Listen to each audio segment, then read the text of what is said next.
네, 아토피 피부염은 이제 피부 장벽이 허물어지는 질병입니다.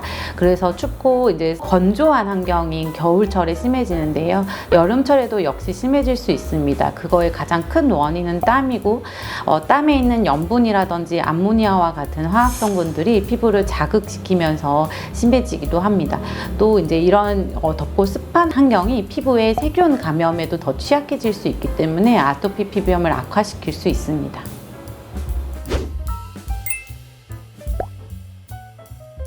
아토피 피부염을 치료하지 않고 방치하게 된다면 여러 가지 문제가 생길 수 있습니다. 일단 첫 번째로는 피부 감염입니다. 그래서 습진이 계속 오래되게 되면은 더 감염에 취약해지기 때문에 세균 감염이라든지 농가진, 결국에는 헤르페스 피부염과 같은 이제 피부 감염에 취약해질 수 있을 것이고, 두 번째는 피부의 만성적인 변화입니다. 그래서 아토피 피부염 습진이 오래된 경우에는 피부가 두꺼워지고 거칠어지는 태선화가 진행이 될 수 있습니다.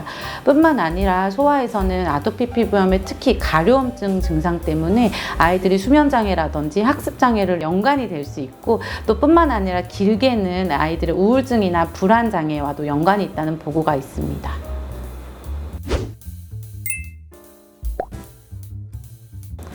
아토피 피부염의 가장 특징적인 증상이 가려움증인데요. 아이들이 가려움 증상을 호소할 때 긁는 행위는 일시적으로는 가려움을 해소할 수는 있으나 결국에는 피부의 자극과 염증을 더 악화시켜서 가려움증을 증폭시킬 수 있습니다. 그래서 긁지 않아야 하는데, 첫 번째는 이제 국소 스테로이드 젤을 규칙적으로 잘 바르는 것이겠고, 두 번째로는 이제 그런데도 불구하고 급성으로 가려움증이 너무 심할 때에는 차가운 아이스팩을 댄다거나 찬물에 조금 헹구는 것이 좀 도움이 될 수 있습니다. 뿐만 아니라 이제 약물로서는 항히스타민제 복용하는 것이 부분적으로는 도움이 될 것입니다.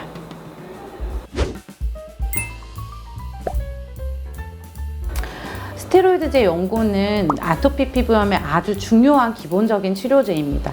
하지만 장기간 사용하였을 때는 몇 가지 생각해 봐야 될 부작용들이 있는데, 첫 번째로는 이제 스테로이드제를 국소적으로 장기간 발랐을 때 그 피부가 얇아지고 또 색깔이 이제 변색이 된다거나 또는 피부선이 생긴다거나 하는 부작용들이 생길 수 있습니다.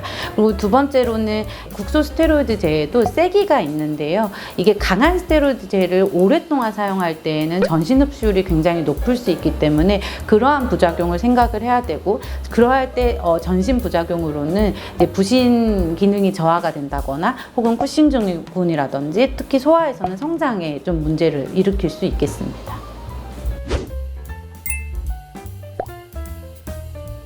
네, 아토피 피부염의 발병은 어린 영아 시기에도 나타나지만 10대나 성인에서 발병하는 아토피 피부염과 구분을 해야 합니다.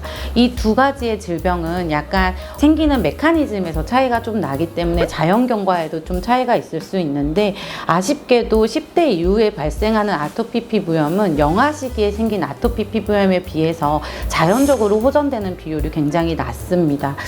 그래서 10대 때에는 특히나 이제 사회적인 생활을 많이 하는 나이이기 때문에 더 적극적으로 적절한 치료를 함으로써 아토피 피부염을 관리해 줄 필요가 있겠습니다.